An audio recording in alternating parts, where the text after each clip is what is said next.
All right, hey everybody, Ham Solo here, Kilo Zero Foxtrot Yankee Romeo.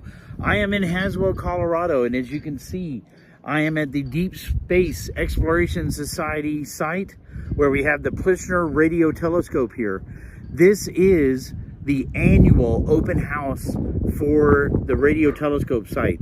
And so we're going to have people from the local area community and anybody else that we invited from some of the local colleges and universities coming out all day long in order to see the site, how we have the radio station set up for the actual radio club portion of it, as well as doing Earth, Moon, Earth with the dish, and letting some of the people that come to visit get on the air, bounce off the moon, and hear themselves. And so let's check out what's going on.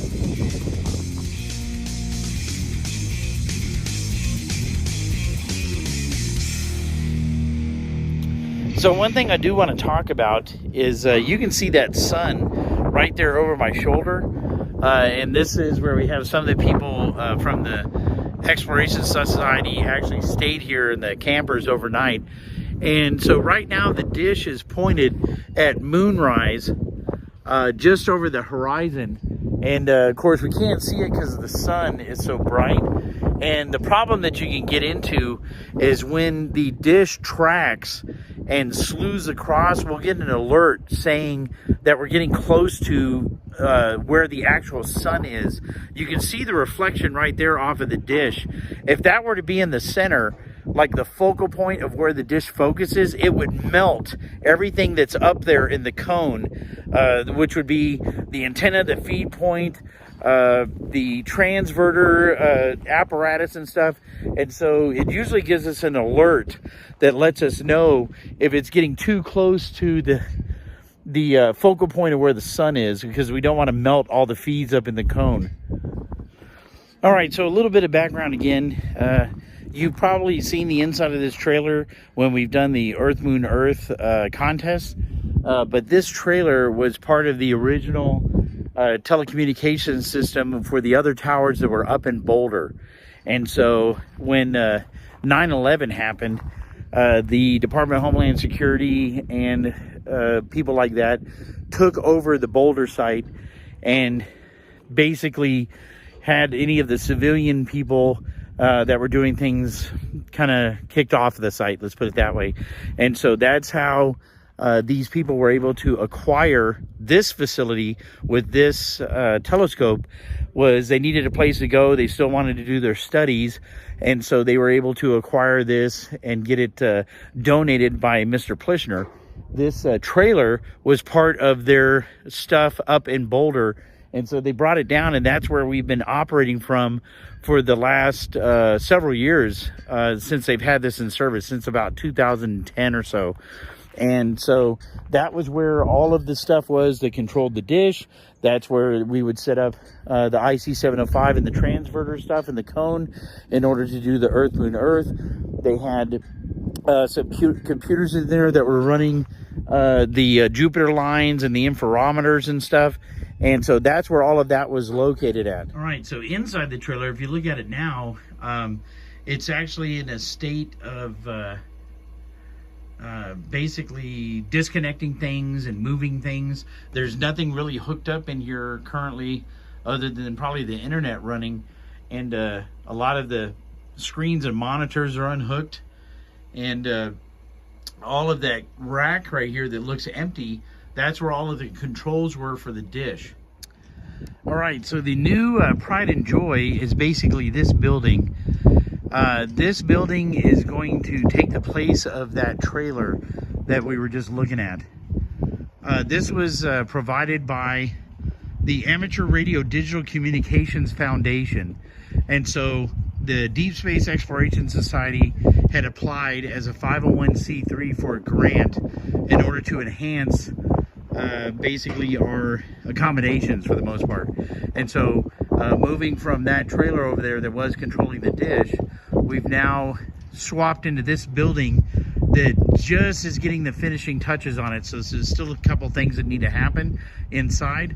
But basically this was a $300,000 grant that was given to the Deep Space Exploration Society by the Amateur Radio Digital Communications Foundation, and they've used it for the building, wiring, all of the telemetry data and cabling, as well as the feeds for the antennas from the telescope into the building, wiring the ham station from the bunker over there into the building, and then of course some of the pad sites for additional antennas that are going to be used for the scientific studies are all part of that grant application.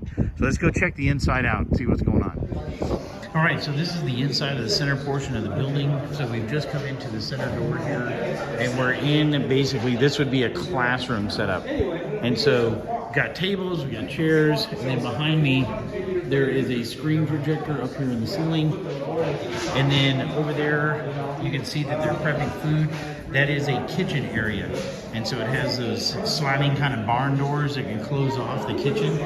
And they're prepping the meals by the 4-H Club for the open house today. But that is where the kitchen is located.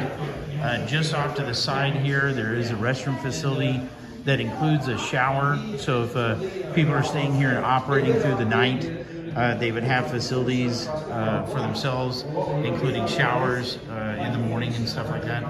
And then the radio room is located off to the left there.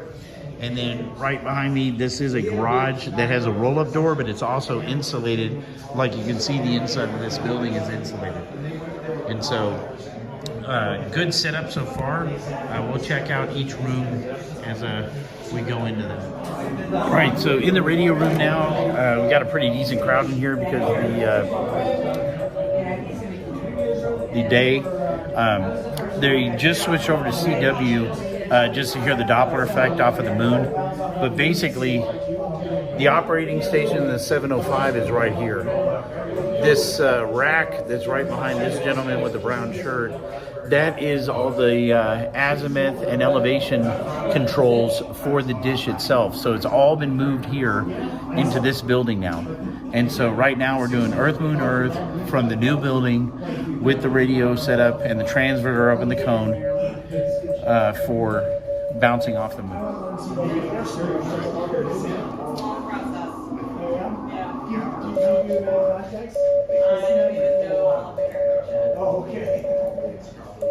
There's one trick to learning, and all I gotta do is follow one trick.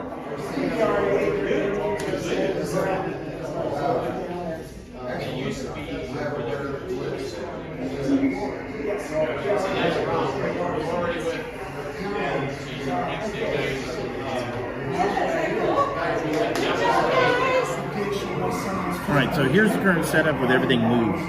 So over here, we have the elevation azimuth controls for the dish itself. That was moved from the trailer. Drive powers and everything is all in the stack. Here we have some of the testing paraphernalia. So you have some scope monitors and things like that. We have the computer setup with the tracking software, the Doppler shift here, and then the video feed that's going up to the cone. And then IC705 here, set up on 10 meters, and then that's transverted up there in the dish. And then we look at our Doppler shift to see what we're going to do in order to get the bounce off of the moon. So right now, Doppler is at 1998. So you should be able to shift it down.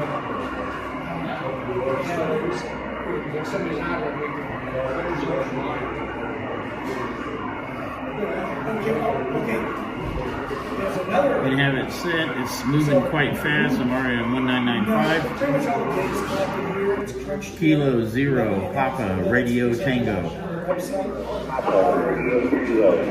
And so now with the correct Doppler shift, we're able to hear the bounce off the moon coming through the new system set up in the building. So this is off of 60-foot dish, 10 watts here at the radio, about 300 or so watts up at the feed, and then 10 million effective watts going out, bouncing off of the moon. And again, Doppler shift is moved already, so I'm already 1990 Kilo Zero Papa Radio Tango. And that's with the Doppler shift bouncing off of the moon. We sit there and throw out the little personal call just to hear it. Kilo Zero Foxtrot Yankee Romeo. All right, showed you a little the inside, some of the people doing Earth, Moon, Earth, bouncing. Now I'm going to go down into the bunker area as part of the open house. Again, here's the tri-band antenna, and it's got that 6-meter Yagi that we put on it sometime last year, if I recall. It could be even the year before. They just did a little bit of work on it today. There was an issue with I think one of the feed lines or something going into the antenna, but that got fixed. And so we're going to head over here to where you see the fencing, and in there is the actual ham radio station down in the bunker. We'll take a look at that.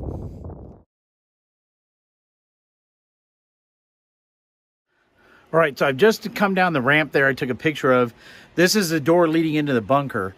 So let me turn the camera around, and then we'll follow it down the hallway till we get into the open part of the bunker. All right, so here's the bunker hallway. And so as we enter, and the guys who used to do the tropospheric scatter monitoring and the ballistic missile trajectories would stay down here in this bunker. And there are rooms that are off to the sides up here, left and right, where they used to have kind of like their bunks and stuff like that. So I think this one's not really set up. It's more utility maintenance here. And then the one on the left, if I can turn the light on, there used to be beds and stuff in here, but I don't think there are anymore. I can't find the light. How about that? And then this one marks storage room. And then here is the ham station. So we found rattlesnake skins there on the stairwell during the summer months. Good to meet you, Ron. We are enjoying an open house for the public here at the Plishner Radio Telescope. You can look us up on QRZ and visit our webpage. We've got some amateur astronomy going on. We're doing some moon bounce for the public today as well. Well, interesting. Your last transmission, by the way, was 2009, so they really good from Colorado to the Turn off the amplifier. Well, they did give me one of those magic boxes underneath the desk here, you know, with the knob that twists a little bit to the right and then things clear up for the receiving side. So we've got a couple extra toys down here, but today is about showing off a little bit for the public and getting them involved in some astronomy. So we're happy to be able to make your contact and get on the air today. Oh, very good. You're doing an excellent job of that, that's for sure. I'll get out of here. I'll just make a few more contacts. Just thought I'd let you know you are booming over here in Virginia. And you are booming right back, so we've got a 2 ways. Thanks very much, Ron 73. This is Kilo Zero, Papa Romeo Tango, QRZ.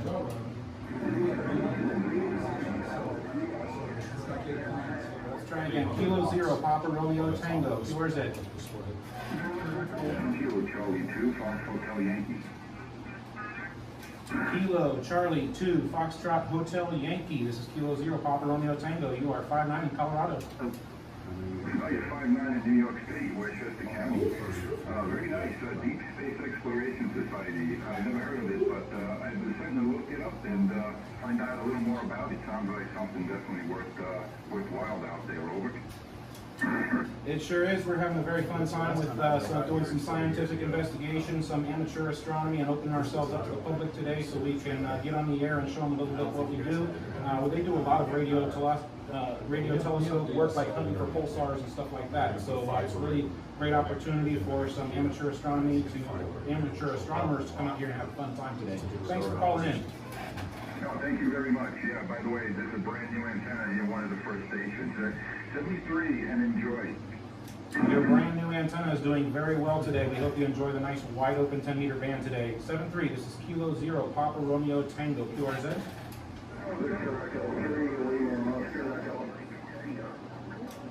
Victor Echo 3, Lima Oscar Echo. You are 59 in Colorado. MSL, you're 59 plus 20 here in Ottawa this afternoon. Name is Ralph. Romeo Alpha Lima Papa Hotel. Do you do radio astronomy there too, over? That's a Roger. That's their primary mission, is doing radio astronomy here with a 60-foot dish that was used by the American government during the Cold War and is now been repurposed. It's been taken over by amateurs, and we're having a fun time with it. Today we're doing some EME demonstrations, doing a little bit of moon bounce so the public can hear themselves talking and bouncing off the moon today. Yeah, well, sounds like fun. They're really cool exercise there. That's what they used to do with the old Arecibo dish there once in a while back in the 60s, 70s, and 80s before it went to its untimely demise there. All right, trying to do a little wrap up to the video. So, of course, radio telescope in the background. The bunker's right here. Just left the ham station where he had quite the pileup. I think he had worked about 70 or 80 stations within the last half hour or so. And so he's LD's really putting it away here at the open house. So just kind of getting you an overview of the site, what we have here, what potentially they do with the dish and the amateur radio station.